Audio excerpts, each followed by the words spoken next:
Welcome back to the channel and welcome back to another quick video for today. If you did not know, you can get weekly rewards by doing weekly missions. Now these aren't difficult, but I did want to explain roughly how they work because when it first popped up for me I was a little bit confused too.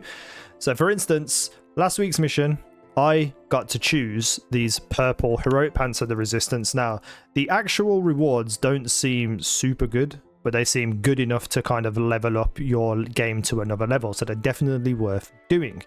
So how does this work? So every week, I think the resets on a Wednesday, you will get all of these missions for you to be able to do. So for instance, if you're a PvP guy, you need to have arena victories all the way down. So free victories will give you free chances of a drop. Then with your guild, gain guild reputation.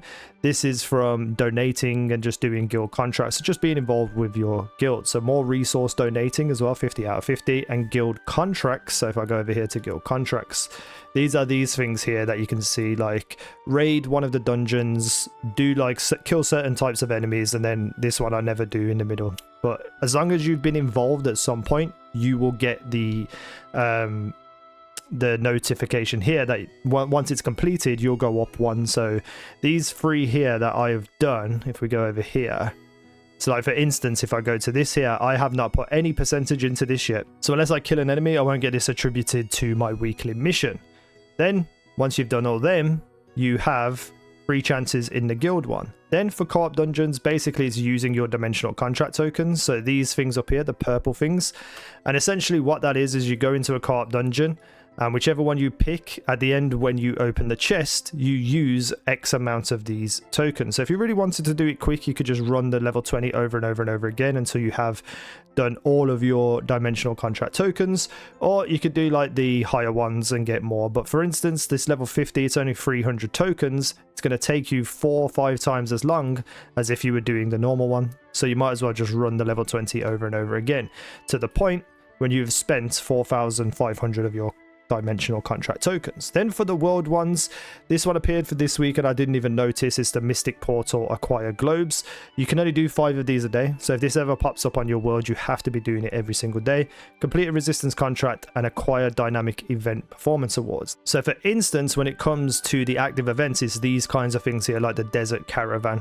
So you go here and you do like whatever it tells you to do, like pick things up, kill things, drop them off at an NPC. You only need to just deliver one thing and you've been involved, but you might as well play it out. So you need to do 5 of those, so you just have to look up at the schedule, see when they're coming. They're usually every like 2-3 hours apart, and get them done. And then the contract resistance is obviously your contract people that you go and pick 5 up at a time, and then you come back and refresh them. And essentially what will happen is every week you'll get to choose one reward from this. So for me right now, I've got 1, 2, 3, 4, 5 chances of getting something that I want. So all of these will showcase a reward, and then you pick it if you want it. If you don't want it, you can get trait unlock stones. If there's nothing here that you like, you can get 10 of them. But essentially the more things you do here, the more chances you'll get at getting something that you want. So for instance, over here we have Sacred Manuscript, Great Sword of the Banshee. If you wanted that, the more of these that you do, the more chances you have of getting that great sword to drop. The PvP ones, I didn't even know this. They're just like extraction zones, conversion stones, which I think is pretty goddamn good. You should be looking to get these as well. I don't particularly care about PvP right now, but yeah, if you want to do it, you can do it. So this is weekly missions and how they work, what you should be doing. But just remember that you will claim only one of all of these. So if you see all these rewards on your screen next week, do not try to pick them all up. Look at each one individually, see which one you need for your specific build, because otherwise you might pick up one that you don't need, thinking that you're going to get all of these rewards, and then you'll miss out on the one that you want. That's the video for today. Hope you enjoyed it. Just a couple of short videos today. Thank you for watching. I've been easynow. You guys have been awesome.